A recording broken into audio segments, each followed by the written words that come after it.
सबका सपना होता है डॉक्टर बनना, पर डॉक्टर कैसे बने, ये जानने के लिए इस चैनल को सब्सक्राइब करें और बेल आइकन को ज़रूर दबाएं। दिस इज़ डॉक्टर एस के सिंह और आज हम डिस्कस करेंगे सबसे इम्पॉर्टेंट टॉपिक के बारे में। अक्सर बहुत सारे मैसेजेस आए मेरे पास और बहुत सारे मेल आए और बहुत सारे बच्चे ने क्वेश्चन पूछा है कि मेरा बोर्ड के एग्ज़ाम ख़त्म हो चुका है और अब मैं नीट और एम्स देने जा रहा हूँ या देने जा रही हूँ। तो आप मुझे एक अच्छे से प्लान बताएं जिससे हमारा इसी साल सिलेक्शन हो सके और बिना ड्रॉप आउट हमारा सिलेक्शन हो सके। तो ये जो वीडियो है उन्हीं बच्चों के लिए डेडिकेटेड है जो इस साल जिन्होंने बोर्ड के एग्ज़ाम दिया है, ट्वेल्थ का एग्ज़ाम दिया है और चाह रहे हैं कि मेरा सिलेक्शन इसी साल हो सके बिना किसी ड्रॉप आउट के और बिना एक साल गंवाएं। तो ये वीडियो आपके लिए बहुत ही ज़रूरी है और समझना बहुत ही ज़रूरी है। तो हम बहुत ही एक साइंटिफिक वे से सोचेंगे और जानेंगे कि वाकई ये पॉसिबल है क्या कि बिना एक साल गंवाए हुए और बिना मतलब ड्रॉप आउट किए हुए आप आराम से सिलेक्शन ले सकते हैं। तो जी हाँ, मेरा आंसर है बिल्कुल 100%। बिना आप साल गंवाए हुए आप आराम से सिलेक्शन ले सकते हैं, उसमें कुछ भी प्रॉब्लम आपको नहीं होगी। तो इस वीडियो को एंड तक देखें और इससे देखने से मैं 100% दावे के साथ कहूँगा कि आपके रिजल्ट में इम्प्रूवमेंट 100% आएगी। ठीक है, और हो सकता है कि आपका सिलेक्शन भी हो सके। देखिए, मैं अश्योर तो नहीं करता हूँ क्योंकि ये जो एग्ज़ाम है बहुत ही बड़ा एग्ज़ाम होता है, आप सबको पता है। इसमें काफ़ी साल से बच्चे तैयारी भी करते हैं। बट हाँ, मतलब कि क्या होता है कि सही समय पे एक राइट डिसीजन और प्लान बहुत ज़रूरी होता है। उसी प्लान आउट को आप एग्जीक्यूट करते हैं तो काफ़ी फ़ायदा देखने को मिलता है। तो सबसे पहले हम बात करते हैं कि जैसे आप ट्वेल्थ बोर्ड आपने दे दिया और बोर्ड में आपने बहुत ही अच्छे से किया होगा क्योंकि हमारे इंडिया में बोर्ड का बहुत ही बड़ा वैल्यू होता है। हमारे आसपास पड़ोसी सारे लोग कहते हैं कि हाँ, बोर्ड के एग्ज़ाम बहुत ही अच्छा होना चाहिए।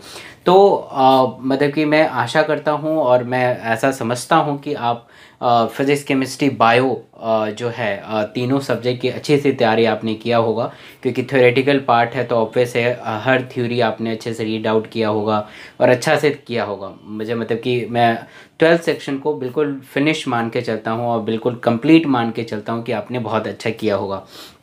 रही बात कि आपने पूरी साल ट्वेल्थ पढ़ाई किया है तो ऑब्वियस है आपको बेसिक फंडा तो ज़रूर क्लियर हुआ होगा और मतलब सबको ही आता होगा बेसिक क्या क्या क्वेश्चन होते हैं। तो इतना आना मतलब बहुत सही है। अब हम बात करते हैं कि 11th क्लास की, क्योंकि आपने पूरा ट्वेल्थ आपने इसमें दिया है तो 11th क्या होगा कि 11th आपने सही से नहीं किया होगा। तो 11th क्योंकि आप पूरे साल ट्वेल्थ करे होंगे तो 11th का आपका पोर्शन वीक रहा होगा और मतलब कि ऑब्वियस है कि आपने पढ़ाई नहीं किया है तो बहुत सारी चीज़ें नहीं आती होंगी।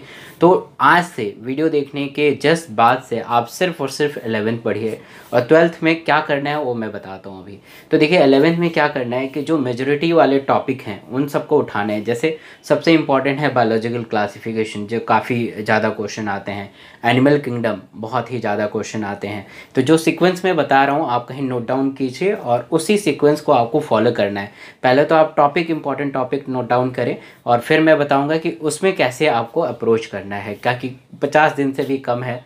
ठीक है तो इस कम टाइम में अच्छे से प्रोडक्टिविटी बढ़ानी है आपको और रिज़ल्ट को इम्प्रूव करना है, तो ये आपको प्लान बहुत ज़रूरी है। तो सबसे पहला है कि बायोलॉजिकल क्लासिफिकेशन आपको ऐसा नहीं है कि फर्स्ट चैप्टर से स्टार्ट कर देना है, ऐसा नहीं करना है। तो सबसे पहले biological classification, animal kingdom, morphology, cells and their cycles, plant physiology, human physiology, ये सीक्वेंस होना चाहिए। ठीक है, अब मान लीजिए कि बायोलॉजिकल क्लासिफिकेशन है तो आप एनसीईआरटी उठाएं। इस समय कोई भी बुक और इधर उधर रेफरेंस की ज़रूरत नहीं है, सिर्फ और सिर्फ एनसीईआरटी पढ़ने की ज़रूरत है।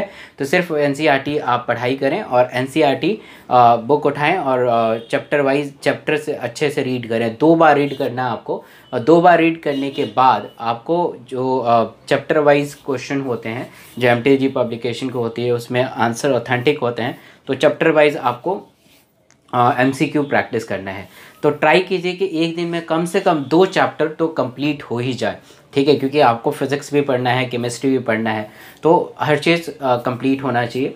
तो बायो कैसे करना है आपको पता चल गया कि मतलब कि जो जो इम्पोर्टेंट टॉपिक्स हैं, इम्पोर्टेंट चैप्टर है, उसे 2 बार एनसीईआरटी से रीड करके और क्वेश्चन प्रैक्टिस करना है। साथ के साथ आपको मतलब कि 6 आवर में ये करना है कि 2 घंटे में आपको फिजिक्स का बायोलॉजी करना है, 2 घंटे में फिजिक्स पढ़ना है और 2 घंटे में केमिस्ट्री पढ़ना है। फिजिक्स में भी यही है, वर्क एनर्जी पावर इंपॉर्टेंट है, gravitation, motion in 1D 2D और उधर से वेव ऑसिलेशन, ये सारे इंपॉर्टेंट टॉपिक हैं, उसको आप देख लीजिएगा। और ऐसे ही करना है। सबसे पहले आपके जो भी फिज़िक्स में क्या हो सकता है कि आप एक जगह एक मतलब कि फॉर्मूला लिख लीजिए और फॉर्मूला लिखने के बाद उसे बार बार रिकॉल कीजिए और फिर एमसीक्यू करना स्टार्ट कीजिए। केमिस्ट्री में भी आप ऐसा कर सकते हैं।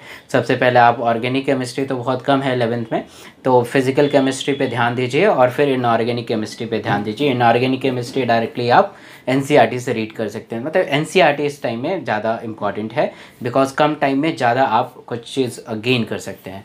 दूसरा चीज़ ये है कि हर साल आपको क्वेश्चन करना है, मतलब कि हर दिन आपको क्वेश्चन पेपर सॉल्व करना है, जो प्रीवियस ईयर के क्वेश्चन पेपर हैं स्टार्टिंग फ्रॉम 2018, 17, 16, 15, 14, ऐसे मतलब सीक्वेंस वाइज क्वेश्चन पेपर करना है। और क्योंकि 12th का पोर्शन आपका मैं समझता हूँ कि क्लियर हुआ होगा और क्लियर होगा, तो 11th का जो वीक रहेगा वो टॉपिक वाइज कंसर्न टॉपिक से आप कर सकते हैं। तो हर दिन आपको क्वेश्चन सॉल्व करना मस्ट है, मैंडेटरी है।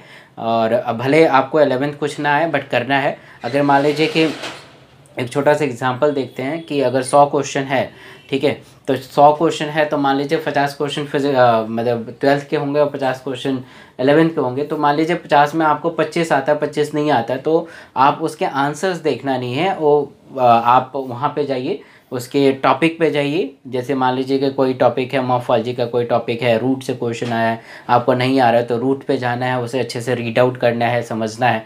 तो ऐसे अगर आप अप्रोच करेंगे तो मुझे लगता है कि आप बहुत ही अच्छा गेन करेंगे। तो सबसे पहला जो हमने डिस्कस किया कि आपको 11th में हर दिन 2 चैप्टर कंप्लीट करना है, फिज़िक्स का, केमिस्ट्री का और बायो का। और ये जो सीक्वेंस होना चाहिए वो सिर्फ 6 घंटे के अंदर करना है। 6 घंटे में 3 घंटा आपको टेस्ट देना है और 3 घंटा उसको एनालाइज करना है। जैसे जो क्वेश्चन नहीं आता है कंसर्न टॉपिक से जाकर पढ़ना है। तो ऐसा ज़रूरी है क्योंकि वो पोर्शन क्या होता है कि उससे मतलब कि 30, 40, 50% भी टॉपिक रिपीट होते हैं, तो आपको इंपॉर्टेंट टॉपिक पता लगने लगेगा, प्रैक्टिस होने लगेगी, तो ये ज़्यादा ज़रूरत है। और तो हमने 3 चीज़ें डिस्कस किए थे कि आपको क्वेश्चन हर साल प्रीवियस ईयर के क्वेश्चन प्रैक्टिस करना है, 3 घंटे का अलार्म लगाना है, फिर 3 घंटे के बाद उसे एनालाइज करना है। एनालाइज में आपको कंसर्न टॉपिक को रीड आउट करना है एनसीईआरटी के बुक से, ना कि सिर्फ आंसर देख के वेरीफाई कर लेना है। फिर उसके बाद जो भी 6 घंटा आपके बचते हैं, 2 घंटा बायोलॉजी, 2 घंटा फिजिक्स, 2 घंटा केमिस्ट्री, तो यानी 12 घंटे एक दिन में होते हैं। तो अगर आप 12 घंटे से और ज़्यादा बढ़ाना चाहते हैं तो आपको और ज़्यादा बढ़ाएंगे तो आपके जो कंसर्न जो सब्जेक्ट हैं, जैसे 3 घंटा केमिस्ट्री देंगे, 3 घंटा बायो देंगे, 3 घंटा फिजिक्स देंगे, तो और अच्छे से इम्प्रूवमेंट होगी। तो इस समय सिर्फ़ और सिर्फ पढ़ाई होना चाहिए, कहीं पे बाहर नहीं जाना है, घूमना नहीं है। सिर्फ़ और सिर्फ आप चाहते हैं कि इसी साल बिना साल गंवाए और सिलेक्शन लेना है, तो सिर्फ़ और सिर्फ पढ़ाई करने की ज़रूरत है। और ज़्यादातर ज़्यादा अगर स्टडी आवर्स अपना बढ़ाएंगे तो ऑब्वियस है आप टॉपिक को ज़्यादा कवर कर पाएंगे, और टॉपिक कवर होगा तो अपने आप क्वेश्चन कवर होंगे और आपका सिलेक्शन के चांसेस बढ़ जाएंगे। तो अगर मतलब बिना साल गंवाए आपको सिलेक्शन चाहिए तो एकदम ठान लीजिए और बैठ जाइए, और कहीं जाना नहीं है, बिल्कुल पढ़ाई करना है। 15, 16, 17 घंटा लगा देना है, दिन रात एक कर देना और पढ़ाई कीजिए। और मैं दावे के साथ कहूँगा कि आपका सिलेक्शन इस बार पक्का है। तो कोई भी क्वेरी हो, जो भी आपके साथ प्रॉब्लम है, ज़रूर मुझे शेयर कर सकते हैं। और अगर आप मेरे चैनल पर नए हैं तो मेरे चैनल को सब्सक्राइब कर लें और बेल आइकन को ज़रूर दबाएं ताकि जो भी वीडियो मैं बनाऊं आप तक पहुंच सके। Thank you so much. Thank you.